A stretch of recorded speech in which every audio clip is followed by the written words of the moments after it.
Have you ever experienced anxiety, worry, or fear? Yung epekto ba sa'yo ay na-lose track ka sa mga ginagawa mo, hindi mo maayos ng sunod-sunod na dapat mong gawin, or yung relationships mo ay affected, how you deal with yourself or your family, at marami pa mga bagay. Hello, I'm Gene Estrabon. Ako po ang Senior Pastor ng UVCC Church. Welcome to Speak to Inspire, a podcast of the UVCC Church. Here, sa podcast na ito, we will inspire you through God's Word towards a meaningful life.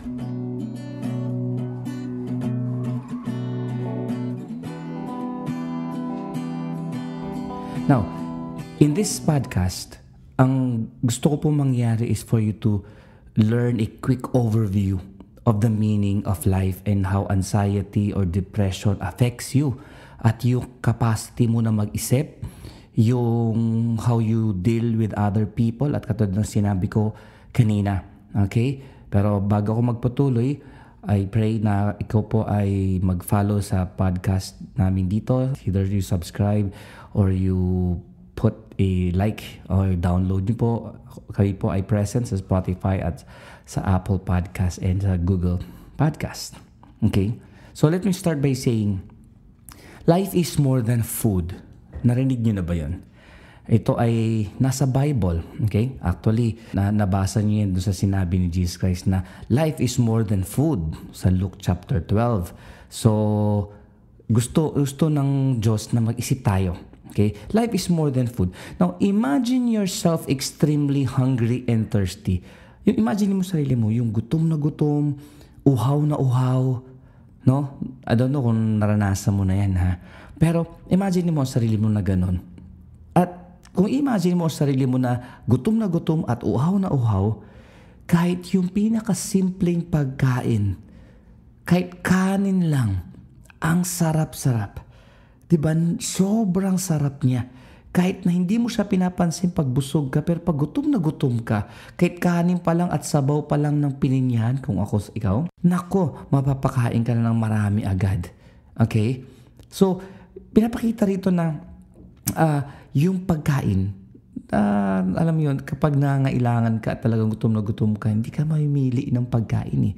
Now, sabi ni Jesus Christ, life is more than food.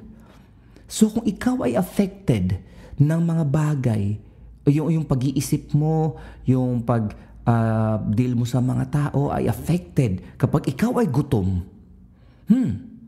mapapaisip ka, di ba? O nga no, bakit naapektuhan ng gutom ko yung mood na meron ako? Okay? So, mapapaisip ka eh. At talagang mapabalik ka ngayon kung sasabihin ko sa inyo, okay, na life is more than food according kay Jesus Christ, may kita yun na, kung food ay apektado ako, now, does the meaning of my life change kapag kulang ako sa pagkain or sobra ako sa pagkain?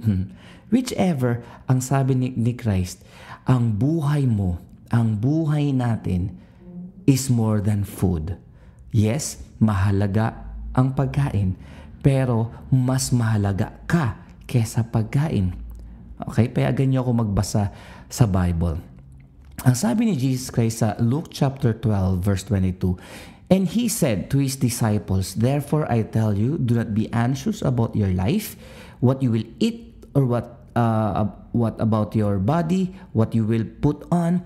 For life, ito na yung sinasabi ko kanina, verse 23, for life is more than food, and the body is more than clothing. No, dito sa binasa ko po, makikita nyo na may perspective si Jesus Christ na gusto niyang ipaunawa sa atin. Meron siyang pananaw sa buhay na medyo iba sa atin. Okay? Iba siya sa punto na, kasi ang tingin ni Christ, mas mahalaga ang buhay kaysa sa pagkain. Sa atin minsan, hindi natin na-value or minsan nawawala tayo sa hulog kapag gutom tayo. Okay? Bagamat lahat naman talaga maapektuhan yun, no?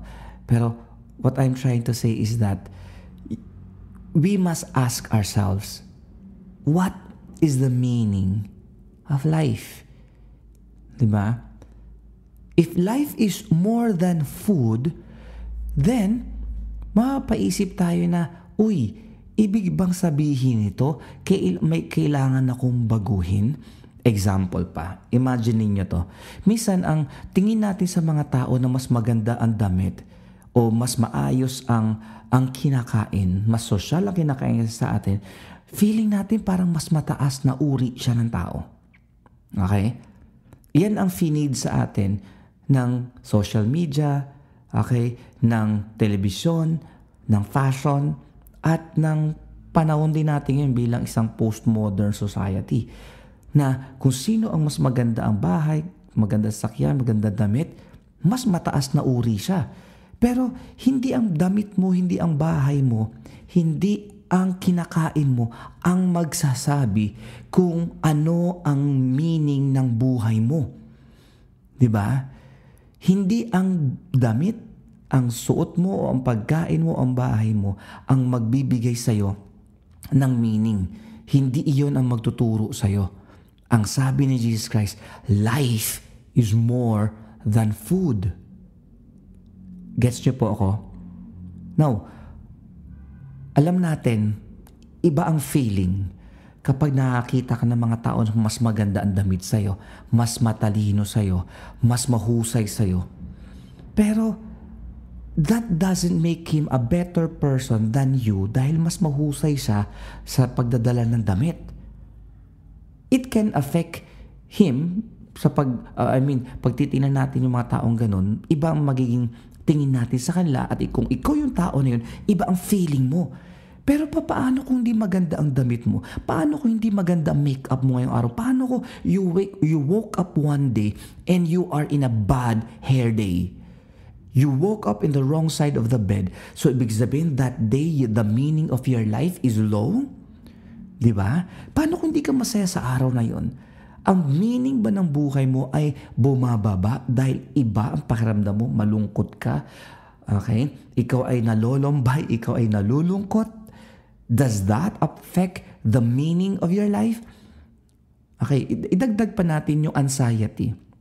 Yung feeling of worry o kaya yung pag nakakaroon ng nervyos o unease na parang hindi ko gusto ang sarili ko, hindi ko gusto yung nangyayari, hindi ko gusto yung nakikita ko, hindi ko gusto yung sitwasyon ko. That's why it causes you to be anxious and to be worried. Now, anxiety leads to depression. At ang sabi ni Jesus Christ, sabi niya, therefore I tell you, may gustong ipasok si Jesus Christ sa buhay natin ngayon that will change dramatically your life. You need to answer questions about your life. You need to ask yourself, ako ba ay ang aking halaga bilang tao ay nadidiktahan ng suot ko, ng kinakain ko, ng tirahan ko, ng kaalaman ko? Ako ba ay nagiging mahalaga dahil may nagagawa ako? Kanino nang gagaling ang kahalagahan ko bilang tao? What is the meaning of your life? Diba? Kailangan mo isipin yun. Papaisipin ko pa uli kayo na tingnan nyo yung cycle ng buhay na ito.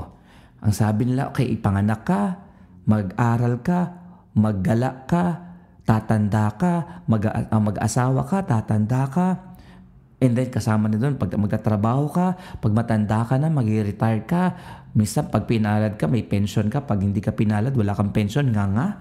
Okay? Or, pwede rin mangyari na sa dulo nun, okay, at talaga palang nangyayari, mamamatay ka. And then, that's it.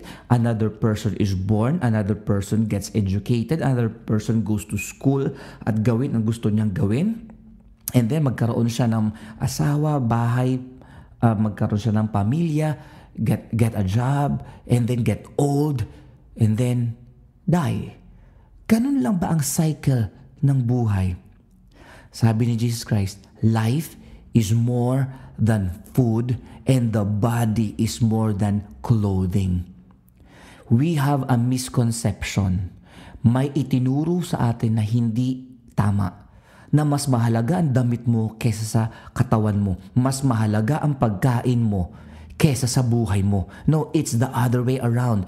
Ang buhay mo ay mas mahalaga sa kinakain mo at ang katawan mo ay mas mahalaga sa damit mo.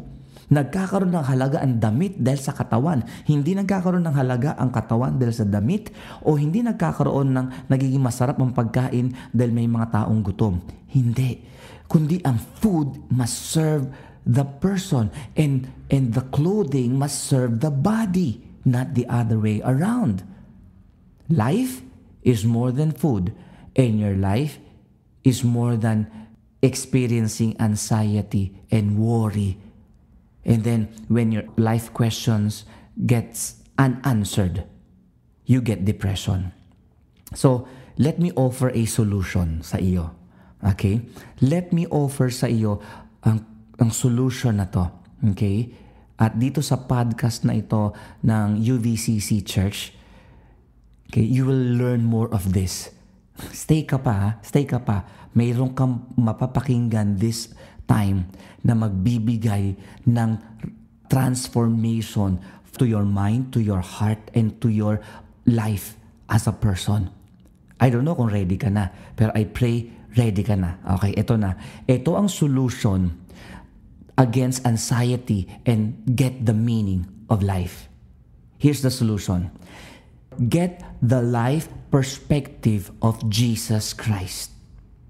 Okay, am I sounding too religious? No. Don't think of me as a religious person. Think of me as a person who knows Jesus Christ from the Bible and from my spiritual experiences, and of course, as the Spirit led me. Let me tell you, kabataan, let me tell you, young pro, let me tell you kung ikaw ay natapat sa podcast na ito, kailangan mo, okay, kailangan mo ang sinasabi ko ngayon. You get the life perspective of Jesus Christ. Okay? Kailangan tingnan mo ang buhay mo sa pananaw ni Jesus Christ. Okay?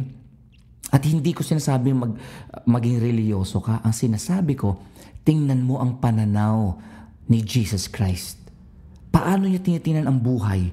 Paano niya tinitingnan ang pagkain? Paano niya tinitingnan ang mission niya sa buhay? Paano niya tinitingnan ang halaga ng ibang tao? Paano niya tinitingnan o tinuturing ang kanyang relationship with his parents and of course with the Heavenly Father?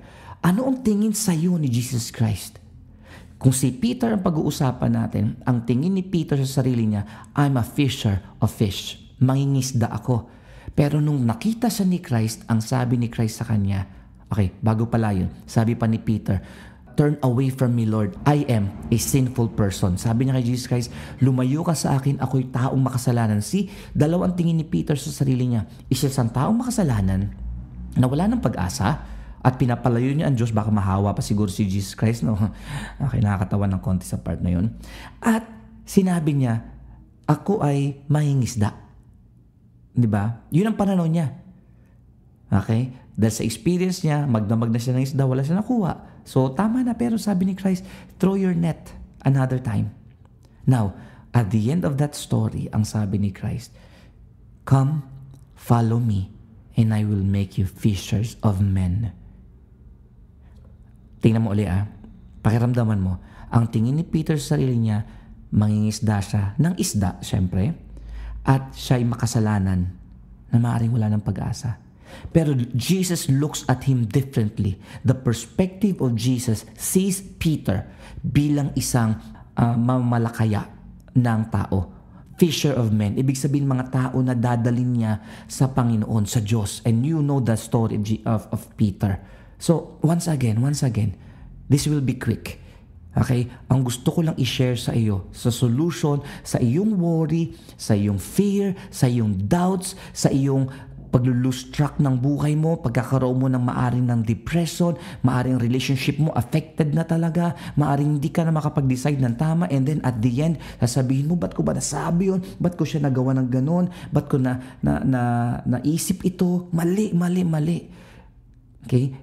If your life has been suffering from condemnation and anxiety and worry, at kasama pa nun ay yung panghihinayang na sana nagawa ko ito ng tama, well, I tell you, hindi pa the end. Meron pang pag-asa. But again, I tell you, yung solution, get the life perspective of Jesus Christ. Kunin mo kung paano tumingin si Jesus Christ sa mga bagay-bagay. And with that, ano mangyayari? You will overcome anxiety and worry and fear.